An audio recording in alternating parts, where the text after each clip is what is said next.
Muy buenas, mi nombre es Alexander Bau Restrepo y mi compañero es Hamer Santiago Machado. Somos estudiantes de primer semestre de Química Industrial en el Instituto Tecnológico Metropolitano, Facultad de Ciencias Exactas. Nuestro proyecto de investigación es investigar la fermentación alcohólica de la cerveza y su proceso industrial. Tenemos como introducción que nuestra investigación se centra en explicar este proceso de fermentación a un nivel más industrializado y cómo afecta la estructura físico-química de la cerveza, analizando diferentes características como lo son la temperatura de fermentación, las dos grandes familias de la cerveza y la diferencia entre ellas. Nuestros objetivos. Primero, entender el proceso químico de la fermentación a fondo. Segundo, comparar las dos grandes familias de las cervezas y cuál se utiliza más en la industria. Y tercero, identificar las características físico-químicas de ciertos alcoholes. Bueno, para entender este proyecto debemos entender que la cerveza tiene un proceso industrial y que se basa en el producto de la malta de cebada mediante una acción de levadura, generando así la cerveza. Bueno, la cerveza es un producto industrial de dominio universal ya que se consume a nivel mundial y tiene un mercado paralelo que sería la cerveza artesanal que ahora mismo estaría en auge. Tiene diferentes materias primas y principalmente son cuatro: el agua, la malta, el lúpulo y la levadura. El agua es importante gracias a la pureza biológica que le brinda la cerveza y que puede componer hasta un 95% de la misma. La malta básicamente se obtiene de los campos, que sería de la cebada, que es una planta gramínea con características de cáscara idóneos para maltear, que compone tres diferentes partes: la cáscara o el salvado, donde se almacena el germen, que sería del que van a ser nuevos brotes y raíces de una nueva planta, y el endospermo, donde se almacena el almidón, que se convertirá por consiguiente en azúcar fermentable.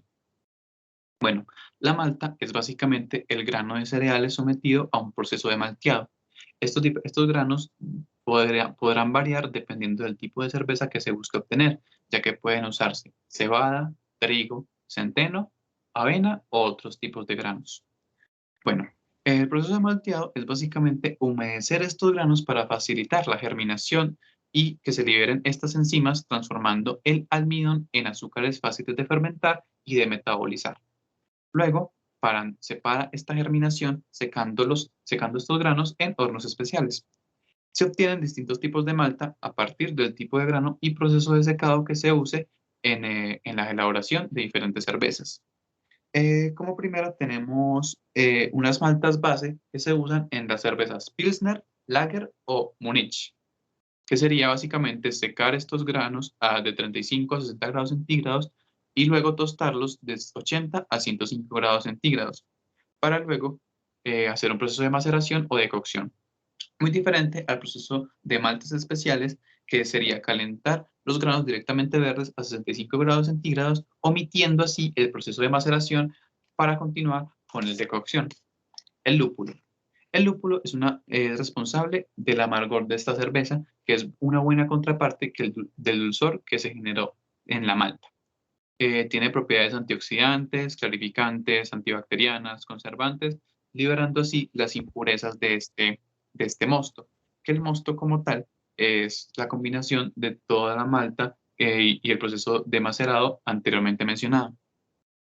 Este lúpulo tiene diferentes taninos o polifenoles que reaccionan con las proteínas indeseables de este mosto, volviéndolas así insolubles para después filtrarlas.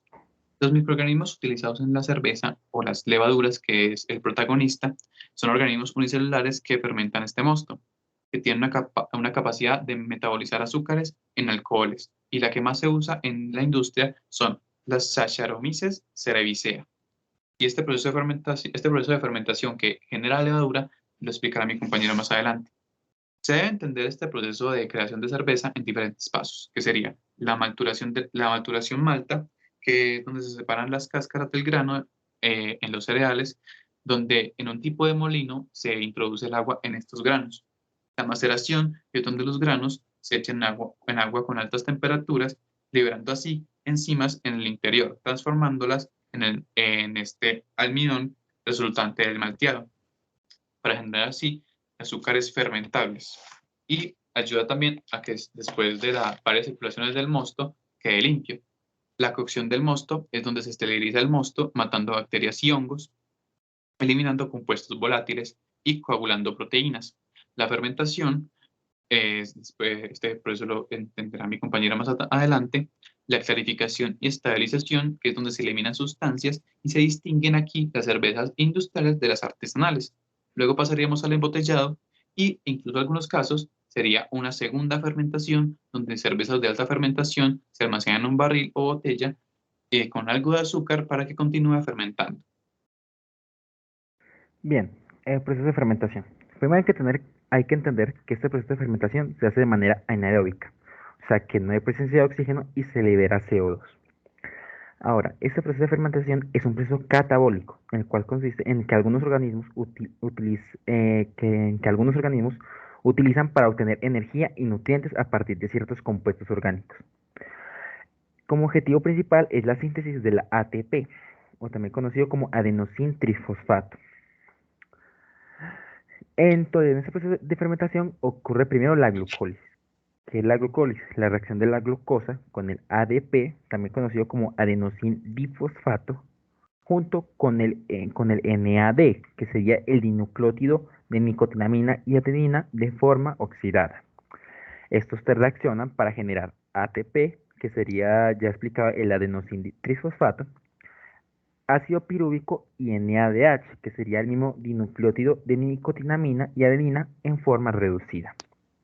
Luego, este ácido pirúvico pasa por un proceso llamado piruvato descarbolizado, el cual consiste en que el NADH2 pasa iones de hidrógeno al piruvato, haciendo que se libere un grupo de carboxilo, el cual será soltado en forma de CO2 y generando acetaldehído.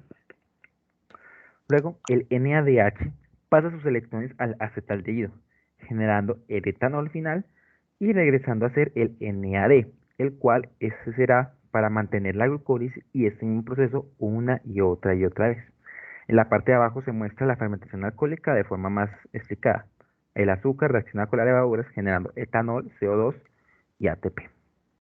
Resultados. El resultado final será de la fermentación es ATP, CO2 y etanol según generando porcentajes de cada uno, pero esto varía según la malta y levadura que se utilice.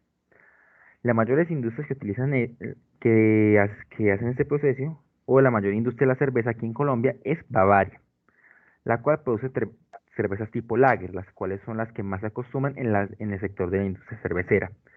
El sabor, el color y el olor de sus diferentes cervezas depende de la levadura, la malta o los otros nutrientes que quieran utilizar para cada una.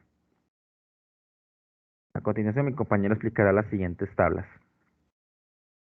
Bueno, estas tablas las hicimos principalmente haciendo la comparación del grado alcohólico que tienen estas dos familias de cerveza. La Lager, que se conoce también como cervezas de fermentación baja, y la Ale, conocidas también como cervezas de fermentación alta. Como dato curioso, en el fondo, vemos cómo pasa estos granos de la malta al mosto, y este mosto convirtiendo así en estas cervezas, que ahí se ve la clarividencia del color de sus diferencias. Bueno, las gráficas básicamente comparan el grado alcohólico y como podemos ver, las lager van de un 5% a un 10% y las ale van de un 5% hasta casi un 13%. Las cervezas de fermentación baja o lager usan mostos de maceración por infusión escalonada con maltas menos modificadas en proteínas y se fermentan de 7 a 14 grados centígrados, almacenándolas hasta casi 0 grados centígrados de 2 a 3 meses. Y las cervezas de fermentación alta o las ale tienen mostos donde se maceran por infusión de malta modificada a niveles bajos de proteína, además de malta de trigo que también se puede usar. Su fermentación se realiza de 18 a 24 grados centígrados, favoreciendo la creación de ésteres, dando notas frutales a la cerveza. Esta cerveza se caracteriza por tener una maduración posterior o la segunda fermentación que mencioné anteriormente. Listo. Conclusión final. El proceso de fermentación es necesario hacerlo de manera anaeróbica. ¿Por qué? Porque si hay presencia de oxígeno, podemos generar sustancias no deseadas y hacer que el monstruo quede mal. Que el tiempo, la temperatura, el porcentaje de alcohol, el sabor, el olor, el color, etcétera, dependerá de la malta y levadura que quiera utilizar cada uno y de los componentes que más utilice o quiera ponerle a su cerveza. Muchas gracias por su atención.